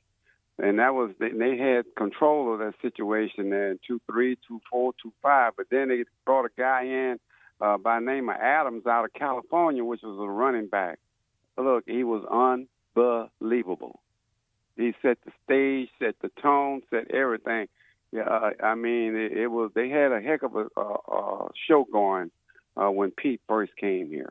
So I just wanted to bring up those two. But the one that you did name, Perry, I go along with that 100% because I got to see them with my own eye. But some ones that y'all didn't get to see was back with me and Bill Phillip in 1949, and then you had Ozzie Cozy back in the 50s. And then you had some. We can start bringing them back. They were just as great because they made all SWAC, all everything. But Perry, I appreciate y'all coming in, doing a great job. The only thing I wanted to find out though, why you didn't ask that coach when he was there, give us some names of some recruits he had already recruited to come to Southern University. Because I don't see no kids from track signing up to be Jaguars out of high school. I'll make sure I get him back on here, CJ, and we'll ask him that next time. I'll get him back. Okay, well, I send you the list to ask them the questions before you bring him on. That way you don't have to worry about me calling you and asking about him on the show. And thank you, Brady. You're doing a marvelous job. Isn't she doing a great job this morning, Sarah? Yeah, Brady doing a good job. Yeah, she didn't get the zoom, zoom, zoom, zoom, zoom, zang, zong, whatever that is. But she's a great person. Thank you so much, Brady. Thank you. And I'll listen to the rest of y'all this morning. Thank you so much. All right, thank you, CJ. All right, I think we have somebody else on the line. Chuck is on the line, Perry. Chuck, what's going on, Chuck? Good morning. Good morning, you all. I see you on the road today, man. Wherever you are, be safe and have fun. And I see Sister Harris, she's holding down the fort, you and Mike. But, my reason for calling, just chiming in on what you all were talking about, you talking about some of the great football players at Southern. I saw some great ones back in the 80s. I got a chance to see Aeneas Williams play, and not knowing I was going to look at a Pro Football Hall of Famer. And then back in '89, Bobby Plus, I attended that one, and the guy was just talking about the '93 team with Eric Randall. That's my generation. I'm along the age of those guys, Eric Randall, and he had Heisman Northern, Sean Wallace, and one of the guys on the team, Barger Luke, and some. Brother White, you were talking about Willie Quinn. I was at that 2015 game when Southern played Louisiana Tech. My father and I were at that game, and the game was sold out. I had to go to will call to get. I ended up getting tickets through that because those tickets were selling so quickly. I got on that Monday and I got there, and it was sold out. And let me tell you, Southern lost that game at Labor Day weekend. But the thing about it, Willie Quinn made a kickoff return for a touchdown. I was on the home side of Joe I.A. Stadium, and those Tech fans were just looking at each other, had a shocked look on their face, like, who is this guy? Who is he? Because he's been about 5'5". Yeah, and it's shocking. Through them all, they were kind of looking at each other. I saw some of the people in the stadium, those Tech people. Tech had Kenneth Dixon, who played Arkansas. Yeah. I met him after the game, you know, and some Jaguar Journal was on tech staff during the time. I met up with him after the game. He and I struck up a friendship from when back when he was still up here. And yeah, man, Southern had some great ones. And I was looking at Michael Hayes. You talking about him? I was at that 2002 Bayou Classic when he made some catches in that game. I can only imagine that my father saw Harold Carmichael play. Talking about him being 6'8" and making catch. I can only imagine what Harold Carmichael looked like at Southern. Way Dad described him. Dad said he came in 1968 and made some. He said he took Graham apart up here at Memorial Stadium. They said they kept on playing that song by the Temptations. Message to the Black Man. Southern band kept on playing it. No matter how hard you try, you can't stop me now. They kept on playing that. Dad said it was getting sick of, kind of like people get sick of USC playing the same stuff over and over. Well, definitely. But I might land on that. Well, Chuck, man, we appreciate you calling in, man, as always, man. You always are insightful with some information, and thank you, man. And always, man, for the support that you give us, Chuck. Oh, man, that's what it's all about. It's great to have these platforms like that. And Sister Harris, you're doing a great job through WBRZ and this as well. When you start saying your husband's from Washington, Louisiana, did he go to North Central? I'm going to land on that one. Northwest. North Central High School. They have basketball powerhouse. No, not North Central. He went to Northwest. Northwest, yeah. I played against Northwest when I was at St. Frederick. I was on the football I get them team. all way. I get them like you. I'm looking at the camera because I get them mixed up, but it's Northwest. Yes. Northwest. I played against them my senior year. Northwest. They had a great marching band. They came up here to Monroe, and and like I was telling my Leroy Ventures, he was band director at Opelousas High School. They had some powerhouse bands. I imagine they still do have good bands now. Yeah, I think the band. I've been a few times. My sister-in-law used to dance on one of the teams, so I've been to. And my mother-in-law still teaches out there, so I've been to some of the events, but I'm not well versed in the band universe, like some. Okay, all right. I'm not gonna take up the time, but it's always great conversing with you all. You all take care and be safe. Thank you so much. All right. All right, Brandi. Look. Anybody, any names, any guys you grew up Southern through and through, anybody ever stood out to you at a football game or a name that you heard your dad say, man, that boy good? Well, obviously, like you said, Ladarius Skelton, because obviously when I first got back to Baton Rouge, he was the QB, and he was very electric. I remember Danny Johnson. As far as electric, see, when you use that word, that's what I'm looking at people say online, and that's what I'm trying to remind them, that it's about people that just kind of, electric plays. I always say big players make big plays in big games, people that really stood out to you like that.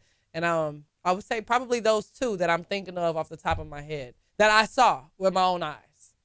And I'll go through a list of guys that I see people named in this group. I saw some people say Nate Harrison. I've heard this name a lot. I never got a chance to see Nate. This was well beyond my time, but a lot of people have brought up Nate Harrison. They said he was one hell of a football player. He could do it all. James Vernon, who was a wide receiver for Southern University. Steve Wofford, running back for Southern University. I saw somebody named Alfred Ard. Somebody is thrown out there, Quincy Richard, the quarterback for Southern. I've seen Mike Green, Cornell Johnson, Terrence Levy, Jamie Payton. And I'm just going through names of guys that people have named. Ezra Landry, like you said, Danny Johnson, Gerard Landry, Eric Randall, Lindsey Scott, another name I've seen somebody say, Sean Wallace, Rufus Porter. I'm just going through names. Kenyatta Sparks is another one. Ken Ellis. What else do I see on this list? Jonathan Malvo. Yeah, it looks like Nate Harrison getting a lot of love too. So a lot of people talk about the legend of Nate Harrison. Now, all I've heard, he's like an urban legend. He's a guy that you hear all of these stories about. I heard he could play whatever position he wanted. He could kick field goals. He could be your quarterback. He can do whatever. He just never seemed to always have it all put together in terms of off the field. But I have heard many stories about Nate and what he was able to do at Southern University. But, I see another name. Somebody said Ryan Lewis. So there's plenty of guys. And if there was a guy that was electric to you, you let us know. I gave let us know in the comments. Yeah, you My know. five was I had Willie Quinn, Ladarius Skelton, Leonard Tillery, Michael Hayes, and Thomas Rick. I think those five guys, what they able to do were electric. I'm not talking about just a body of white. You have guys who can just a body, but when I say electric, I'm talking about guys. You wonder how did he do that?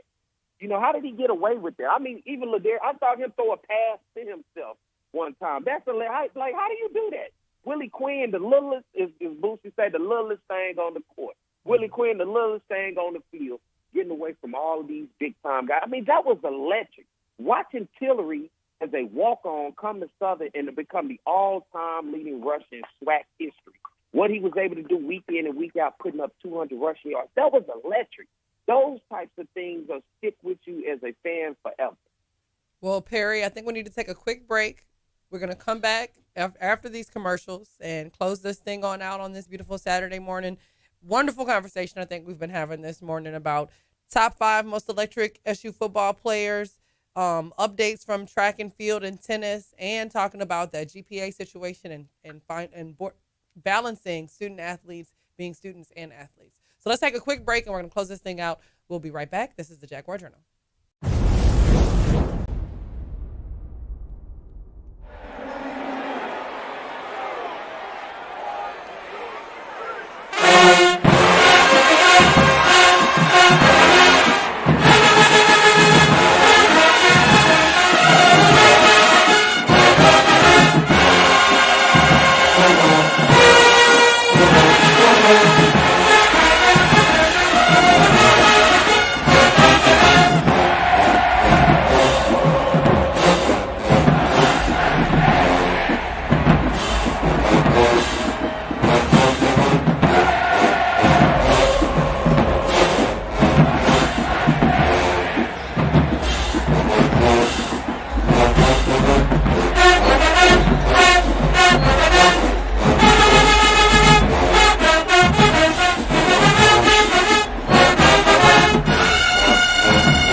Watching the Southern University Human Jukebox. Click here to watch more videos, and don't forget to like, comment, subscribe, and share.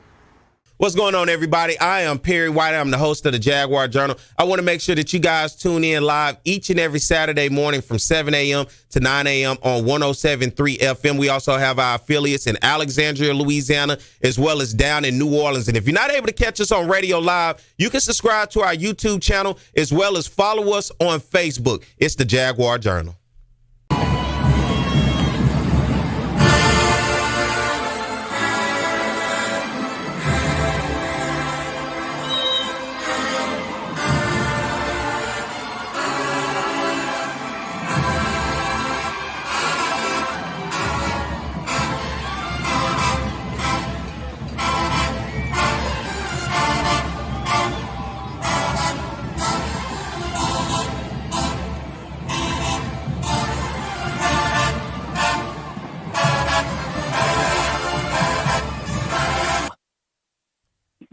Welcome back. This is the Jaguar Journal. I'm Brandi B. Harris. Perry White is on the line. Good morning, Perry. Good morning, good morning, good morning.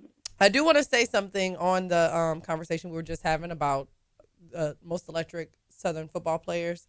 The thing that I've learned as a journalist, that I've learned, you know, as a former Southern student who's very passionate about sharing the stories of the histories of Southern University, there's one archive person, one, Like you see how I'm looking at the comments and I'm hearing you list off these players that we don't have a lot of resource of archiving those very important stories. Of course, some people are well documented, you know what I mean? But it is so important that we create a place that stores that information, that documents, that records those stories and those histories. If there's any film out there, and that I know the university's resources are stretched pretty thin, and creating archive departments in this day and age is very expensive. Like digital archiving takes a long, long, long time, and it's tedious and it's very, very difficult.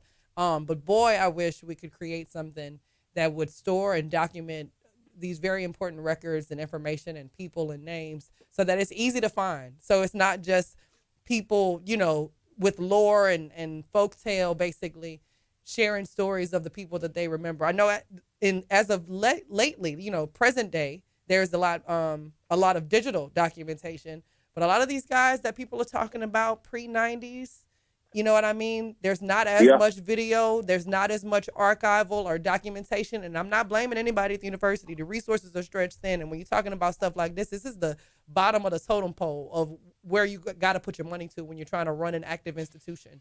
You know what I mean? But boy, is it important that maybe, I don't know if it takes fundraising.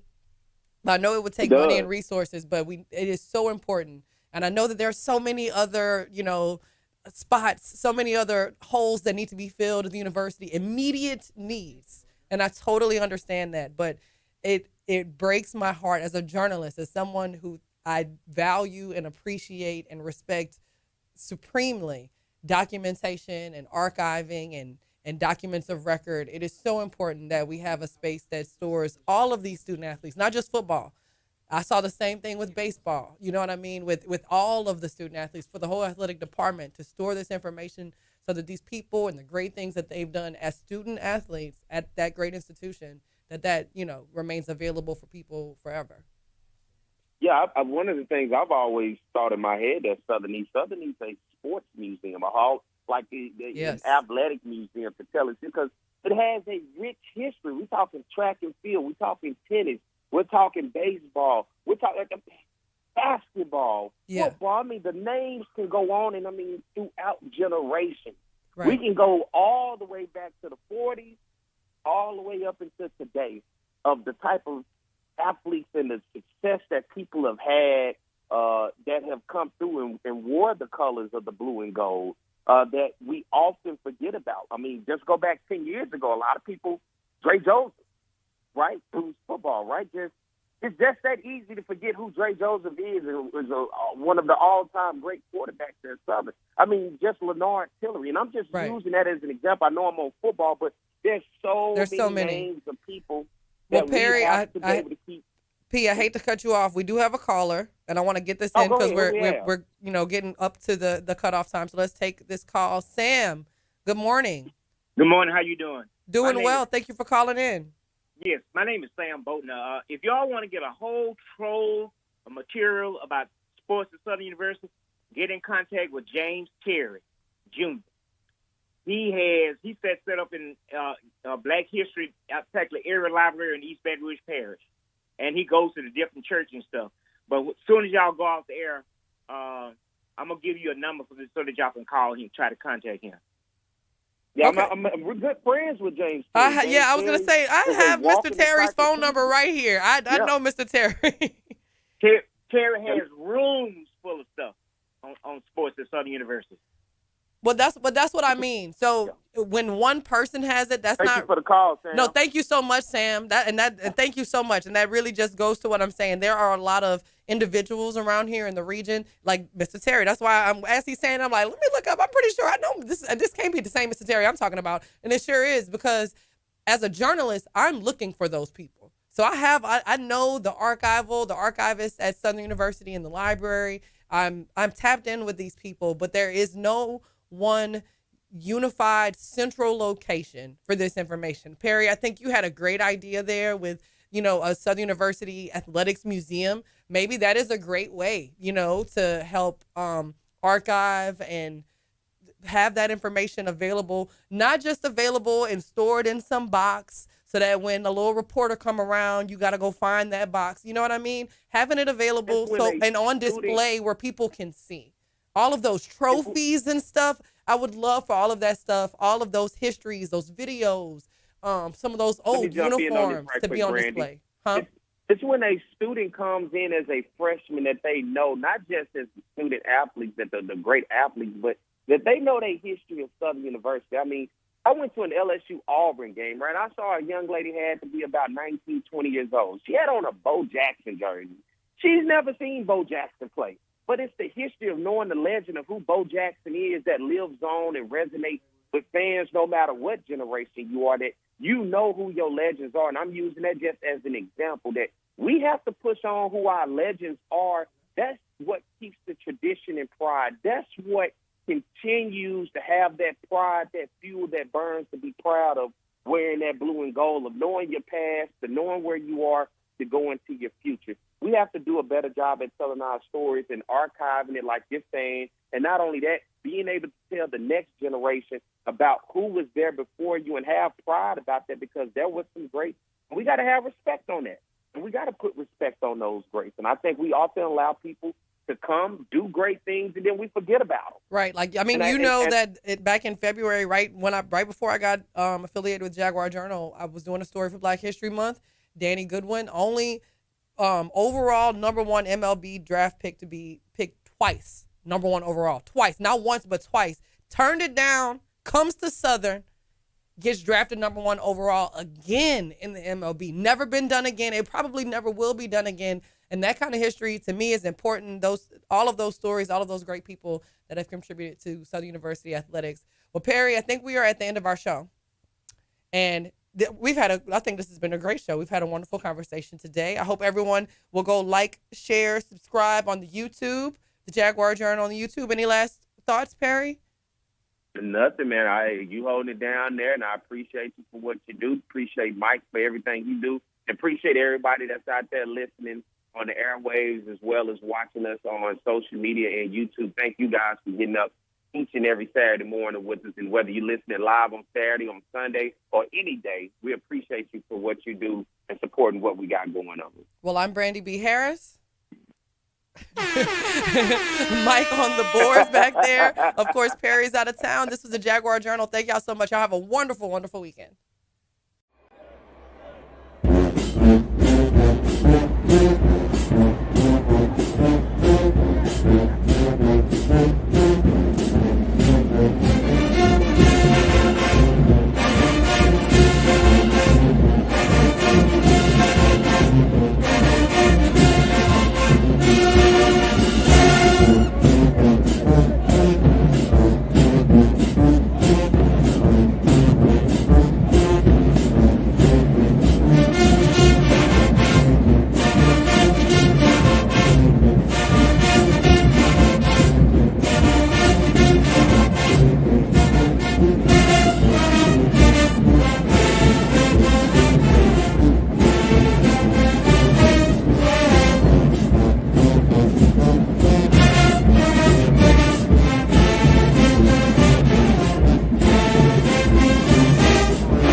What's going on, everybody? I am Perry White. I'm the host of the Jaguar Journal. I want to make sure that you guys tune in live each and every Saturday morning from 7 a.m. to 9 a.m. on 107.3 FM. We also have our affiliates in Alexandria, Louisiana, as well as down in New Orleans. And if you're not able to catch us on radio live, you can subscribe to our YouTube channel as well as follow us on Facebook. It's the Jaguar Journal.